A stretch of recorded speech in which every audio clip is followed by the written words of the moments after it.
a lot, now you know I'm coming through. When the growth look good on you, best believe they wanna screw now. I've been trying to climb, devil threw me in the dark. Baby, don't be insecure, you can still go make a mark like blow. Could never let them drain my soul now. Blow. Tables turning like doorknobs, wow. Blow. I think I'm about to set sail. I'm a walking, living legend, walking with my chest out. Life keeps dealing me cards, I keep feeling it. Yes, people, what's going on? It's G, and we are back in the building with another summer transfer target. Now, today we are going to be looking at Giorgio Scalvini. Plays for Atalanta, centre back. Can play in the middle, can play wide centre back, can play right centre back. Has also appeared in midfield for Atalanta, so a very, very versatile individual. Now, this is a player who I've been quite intrigued about. This is a player who I don't know if he's on the market. Let me not say that. In terms of if this is a player who's that attainable, but you never know with a cheeky bid. You know whether Atalanta would want to let him go. He is quite young anyway, so it might be a little bit difficult to get this player. But he is a player that I do admire a lot, and he is a player that I think would be able to help out the midfield, to help out the defense, especially in that left centre back role. And the sheer fact that he can also play right centre back, for me, bit of an eye opener.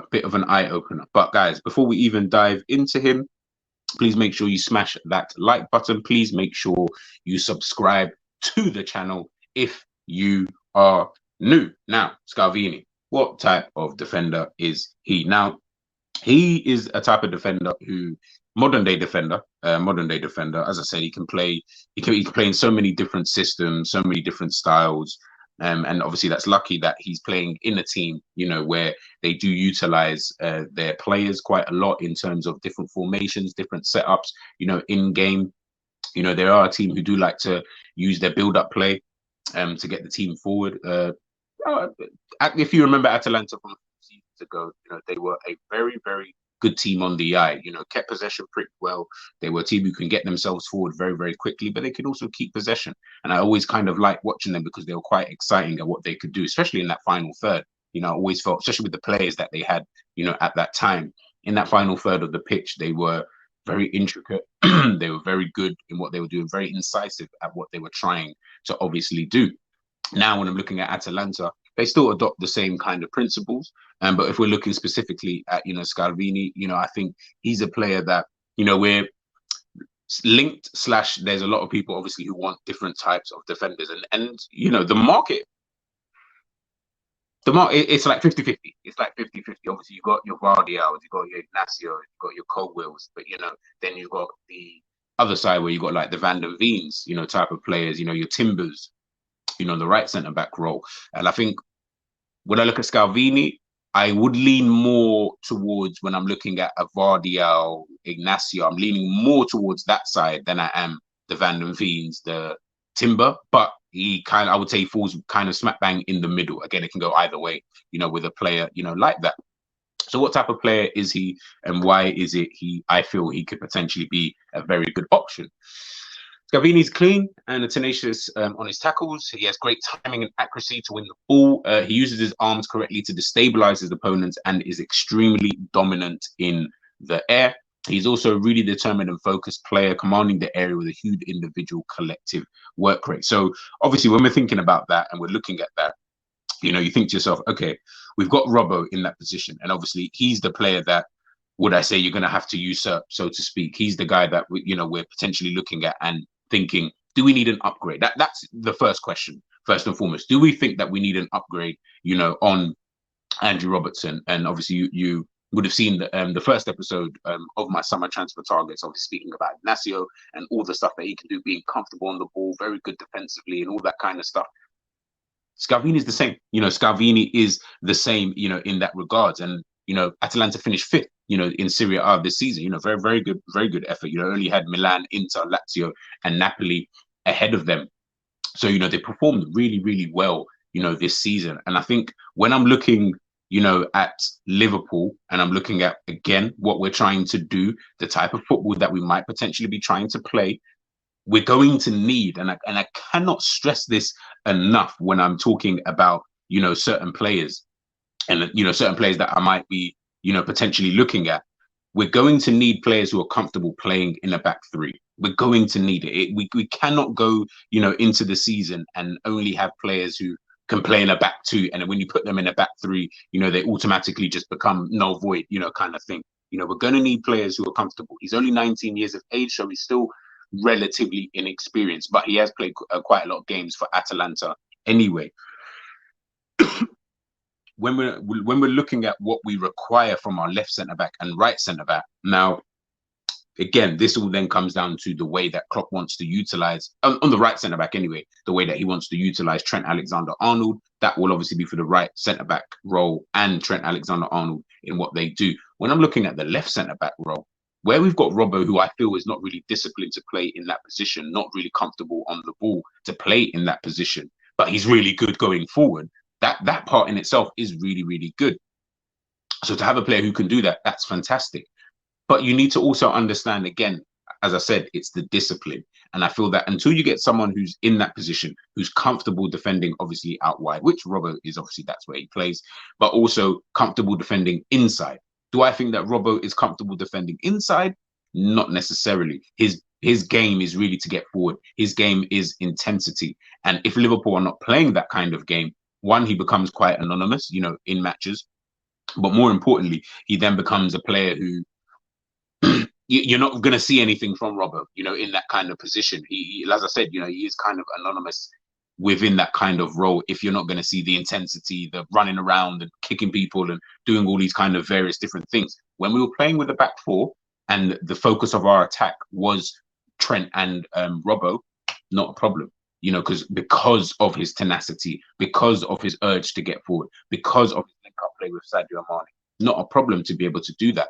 Now I feel, and again, I have no idea what Klopp wants to do for next season, but because I feel that we're trying to move into this kind of, okay, we're trying to get different types of players in, probably more technically sound players, but have your workhorses dotted around within the team. You can do that doggy work, but have more players who can help with the attacking phase of play instead of just having Trent and Robbo, because that's what it really was for the last 5 years. Again, that was good for 5 years ago, or for the last, 18, 19, 19, 20 kind of thing. That was the where we saw the best, especially 18, 19. That's where we saw the best, in my opinion, of Liverpool, because that was the style of football. No one could really stop it. It was so intense and blah, blah, blah, blah, blah.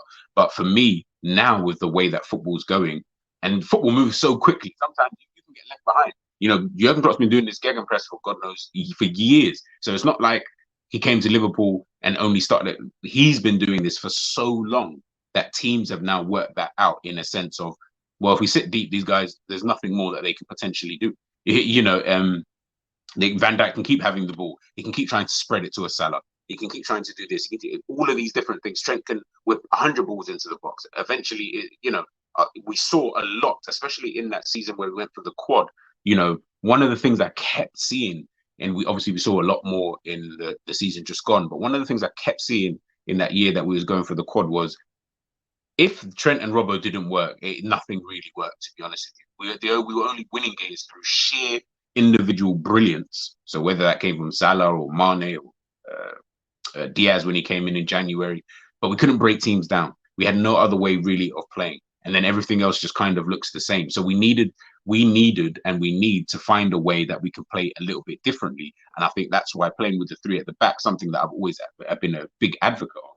That's where I feel, Liverpool might be able to find some joy if obviously they can get, the right players in. And obviously Scalvini for me is one of those kind of players. Despite having a good contribution in the offensive phase of his team, he becomes a detriment when talking about defending. His physical attributes make him feel comfortable in contact situations, having great physical strength. He's a good size, good body mass ratio. He also possesses good athleticism, pace, and agility for such a big player, which makes him a reliable and average defender that can perform successfully on the pitch. So looking at all of those kind of things, again, I'm looking at that. And he's only 19 years of age. And, it really just depends on the direction that you're trying to go in, because I feel that maybe Tsimikas might potentially leave. So for me, Scalvini would be a very good option. Even if you are going to play Robbo there, I think Scalvini, because he's more of a central defender in himself, I feel like that might be a better option. And he's someone who can play both left centre back and right centre back, and obviously move into the midfield. Atalanta propose a fluid and high pressure and defending system with a three-man line that likes to defend far from its own goal. In such a style of playing, Scalvini's tactical intelligence and awareness becomes really important. He is clever enough to detect when to maintain positions, make coverages, and when to jump into his man. He does not hesitate to lead the defensive line and pursue his target in possession of the ball. Goes back to exactly what I said about Andrew Robertson. Robertson doesn't possess, in my opinion, the tactical intelligence or awareness, so to speak. Klopp spoke about, in terms of Klopp spoke about Andrew Robertson's discipline, when to go forward, when to stay back, where to be, the positions he needs to be in, when we're both defending and attacking. Klopp spoke about this after a game. I cannot remember which game it was. It was one of the first few games that, we had moved to this formation. And he isn't speaking about it because he thinks Robbo's absolutely crap and he can't do this, he can't do that. Again, he has his strengths. If you're playing in a back four and you want your wing backs to push up, Robbo is the one that I'd rather Robbo than a Scalvini, for example, in that position, because I know what I'm going to get from Robbo, when he pushes up high up the field. And obviously he's a player who can obviously get himself back. But when we're talking about being tactically aware, having that football IQ, being able to know where to be, the positions that you need to be in, when to go, when to stay, when you need to, dive into your man, so to speak, or press your man. This is where other defenders are always going to look better. And this is where I feel as Scalvini, as you guys obviously saw there, that's where I think that he excels. It's not just about his defending. His defending is obviously really, really good. And when you look at the stats here, really, really good. Tackles, he's ranked in 85 percentile. Interceptions, 97. Blocks. Yeah, blocks a bit, could be better. But again, progressive passes, he's got that in his locker. Progressive passes received, successful take-ons, progressive carries. He's got all of these things in his locker. So he's more of an all-round defender for me. He's the kind of player I think, don't know until we actually see him play, but he's a player who can play in a system that even if you are going to keep the ball, or if you do want to build up play, which is something that I do think that Liverpool needs to start learning to do a bit more of, as opposed to always going long. You can go long in games. I'm definitely never going to say you can't, but there needs to be a time and a place. You go long more to kind of relieve the pressure from the back line, so to speak, and sometimes to catch the opponent out, especially if you have your striker dropping deep. But it shouldn't be our go-to. It shouldn't be every time Van Dijk gets the ball, he's always looking to go long. Be a bit more comfortable in possession. Be able to play in these tight spaces. Be able to know when you need to move forward as a unit instead of always having Konate, who stay in that position. He obviously forms a back two with Van Dijk, and then Robbo's gone, and you've only got two at the back. You don't need to always go. We should be able to play without you always being further up the field. Yes, there's going to be moments where we need you up there, especially if there's space, on that side. But it shouldn't be the go-to, so to speak. For me, I need to see how you are in as a unit in that back three, because that's going to be the bedrock of the team, to be honest with you, because you guys are the last line of defense.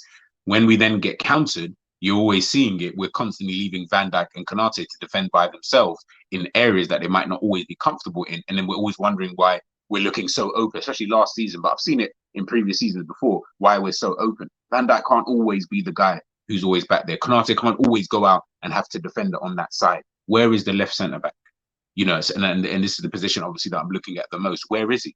More often than not, he's not really there. He's out of position. He's gone up when he probably didn't need to go up. We didn't really need you there, especially now with Curtis Jones' position, the way that he's kind of playing, where he almost acts as a left winger but cuts inside, that kind of Coutinho thing. But then you've also got your left winger, so they interchange pretty well. Like I said, pick your moment. If we look at the heat map, again, down that left-hand side, it's an area that, he's always going to be in. It's an area that he is comfortable in.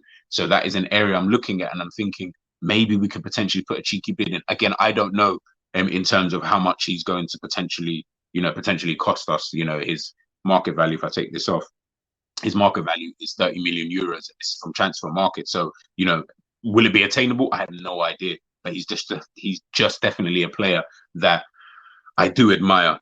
Got himself A couple of goals, this season, 30 games. I think it's now 32 games he's played this season. Got himself 2 goals and 1 assist in Serie A, and got himself an assist in the Italian Cup.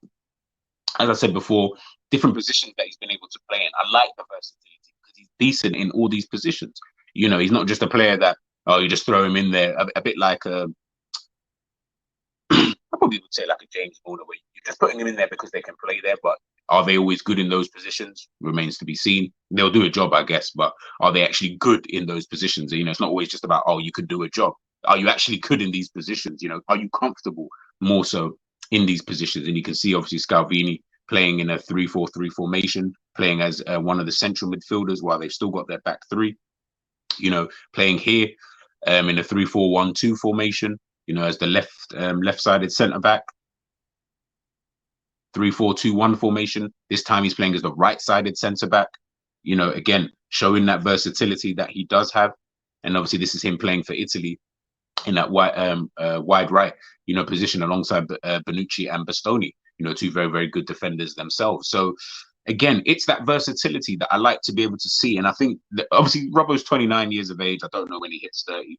So he's entering into that phase. I'm not saying he's done or anything like that. I'm also not advocating to try and sell him or anything like that. I don't think that's really the conversation at hand. I think if we were just smart with what we do in the transfer market, but also smart with our tactics and the way that we want to play, I feel that you should just have different options so that the team can switch. Because obviously the team's DNA is 4-3-3 anyway. So if you do, let's say, before the summer started, all the players who are currently there who are going to stay next season, they're comfortable playing in that 4-3-3 formation. They know the role, they know the job. It's not a problem. They know exactly what they need to do. If we're now getting in new players and we then want to move into this kind of new formation, I think then coupled with some of the experienced players, your Van Dijks, your Salahs, your Trents, Fabinho's and stuff like that, who are smart enough, or I think they're smart enough players to be able to play in a different way, coupled with getting in new players who are able to play that way from the off, I think it could potentially work. I do think that it's potentially a style that we could, use moving forward. You can see here him pressing, the opposition, this against Lazio. Again, quite aggressive when he needs to be, but he's smart enough to understand that it's not something that I always need to do. Something like a Canate, who I feel is always aggressive, always wants to try and get the ball, always trying to get up in his man, and he concedes quite a few fouls. You can see here, obviously, in the position that he's in, he's about to make that overlapping run on the outside. Again, understanding when to get himself forward, understanding when he needs to be of assistance, on that side. And obviously, this is him with the ball, being comfortable enough to come inside of the pitch, something that I don't think that Robbo is. He doesn't really strike me as a guy who's comfortable coming inside. Obviously, because he's left-footed, I'm a left-footed player, so I understand we're so comfortable on our left. You ask us to go on our right-hand side, or even if you just ask us to kind of come infield, it does kind of cause a bit of problems. But where I think that someone like a Scalvini is comfortable playing in those positions, I think that might be actually a better option, moving forward. So again, very, very good player, quite versatile, is someone that I think that Liverpool should be looking at, for this summer, again, amongst a host of other players, within the team. And I just think that why not try, with a bit of a cheeky bid? Again, like I said, I don't really know how much it would potentially cost to get someone like him in, but I can't see why that isn't a defender that isn't on our list of defenders when you consider some of the defenders who are actually on the list. Again, I use Mickey van der Veen being a defender that we've spoken about quite a lot. If I had to choose between the two, I'm choosing Scalvini every day of the week. I don't really care about Van der Veen's pace and all that kind of stuff. Scalvini is not exactly slow, but he's just so comfortable on the ball, can play in different positions, not just at the back. You can also move into central midfield, which might also help, the team in terms of the way that we want to play. If you got players who are comfortable coming inside of the pitch and don't look out of place, for me, those should be the kind of players that we might potentially be looking at. But guys, let me know what you guys think. Have you seen Scalvini this season? What do you think of him? Do you think he's a player that should be added to the list? Do you think he's a player that Liverpool should potentially try and sign this summer? Again, I'm not saying he's the top transfer target. I'm also saying he's even the top left-sided centre back position. I don't think he's even the top target there, but he's an intriguing target. You know, he's probably an underrated target that whether or not, you know, other teams are looking at him. I do think that, you know, I know that Inter Milan might potentially be interested in a player like him. So, you know, and they're quite used to playing with the back three. If we're now playing with the back three, why isn't this someone that we're trying to look at? But let me know what you guys obviously think in the comment section. I'm G. That is today's summer transfer target done and dusted. Giorgio Scalvini of Atalanta. I am out.